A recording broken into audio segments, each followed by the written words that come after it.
Ukraine just pulled off one of the most audacious military operations of this war.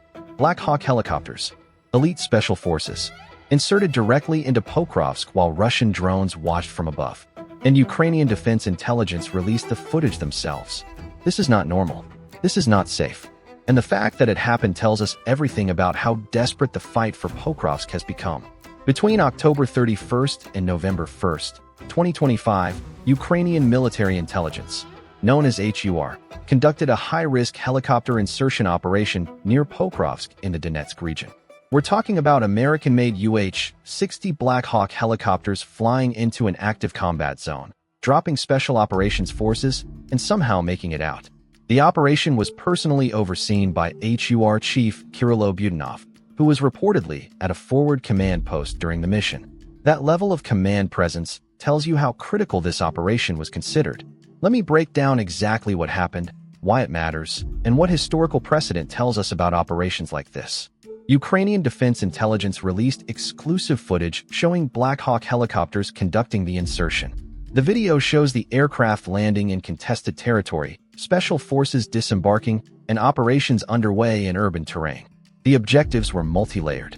According to Ukrainian sources, the special forces were tasked with disrupting Russian advances, reopening critical logistics lines, and conducting counter-sabotage sweeps against Russian reconnaissance and sabotage groups operating in the area. Now, Pokrovsk is not just another city. It's a critical logistics hub in the Donetsk region. Russian forces have been attempting to encircle it for months. The General Staff reported on November 3rd that Ukrainian forces repelled 68 Russian assault attempts in the Pokrovsk sector alone. That's the intensity we're dealing with. So why use helicopters? Why take the risk of flying rotary-wing aircraft into an area saturated with Russian air defense and drone surveillance?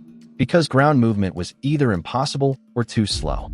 When you need to insert elite forces quickly, bypass Russian positions, and achieve tactical surprise, helicopters become the only option, despite the enormous risk.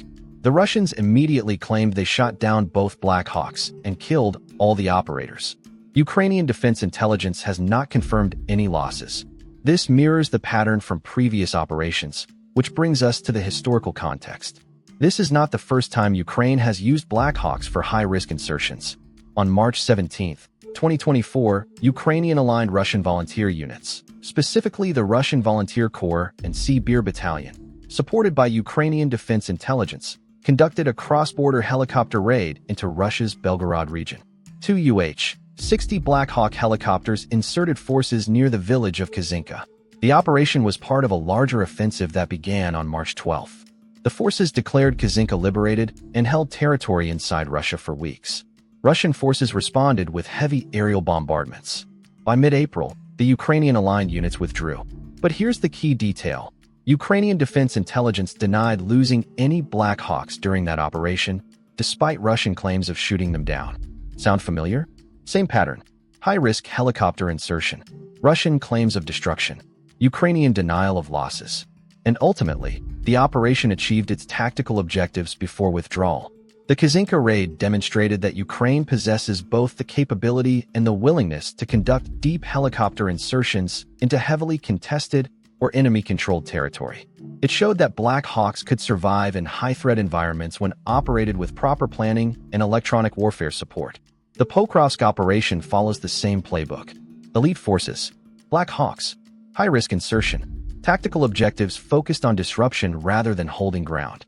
Let's talk about what makes these operations so dangerous. Helicopters are vulnerable.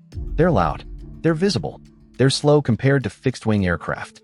And they operate at low altitudes where they're exposed to everything from small arms fire to man-portable air defense systems. Russian forces have extensive drone coverage over the Pokrovsk area.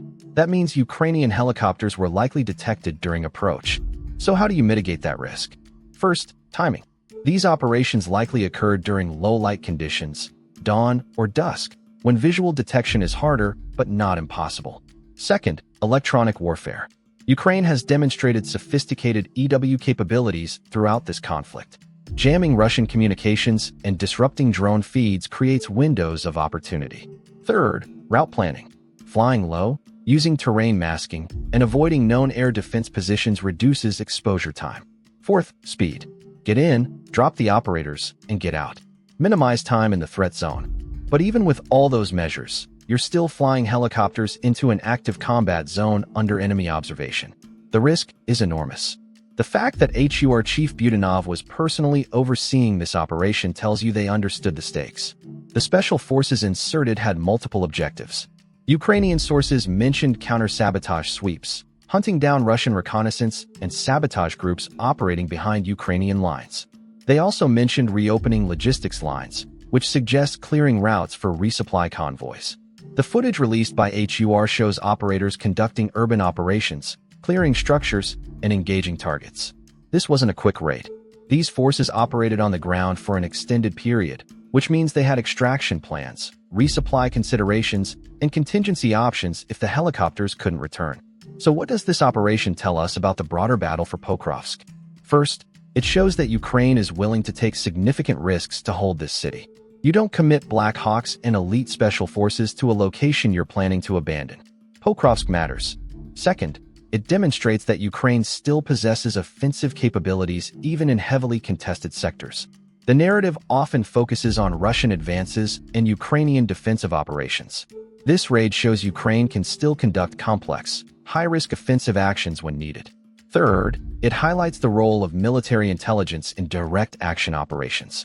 HUR is not just collecting information. They're conducting kinetic operations with their own special forces units. That's a significant capability. Fourth, it puts pressure on Russian forces. If Ukrainian helicopters can insert special forces into contested areas, Russian rear area security becomes a problem. Logistics units, command posts, and supply lines all become potential targets. The timing is also significant. This operation occurred right as Russian forces were intensifying their encirclement attempts around Pokrovsk. The 68 repelled assaults reported by the General Staff on November 3rd show the intensity of Russian pressure. This helicopter raid was a direct response to that pressure, a way to disrupt Russian operations and buy time for Ukrainian defenses. There's another element worth examining here, the asymmetric warfare dimension. Just 1 month before this Black Hawk operation, on September 29, 2025, a Ukrainian FPV kamikaze drone destroyed a Russian Mi-8 helicopter near Pokrovsk. The drone pilot, using the call sign Baltika, achieved the strike after several attempts. Think about that contrast.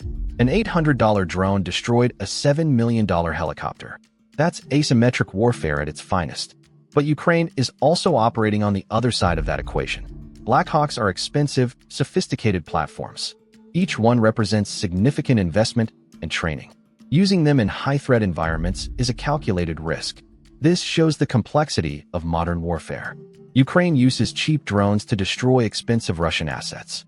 But Ukraine also uses expensive helicopters to insert elite forces when drones can't accomplish the mission. It's about matching the tool to the task. The Russians are trying to do the same thing. They use cheap Shahid drones to overwhelm Ukrainian air defenses. But they also use expensive cruise missiles when precision matters.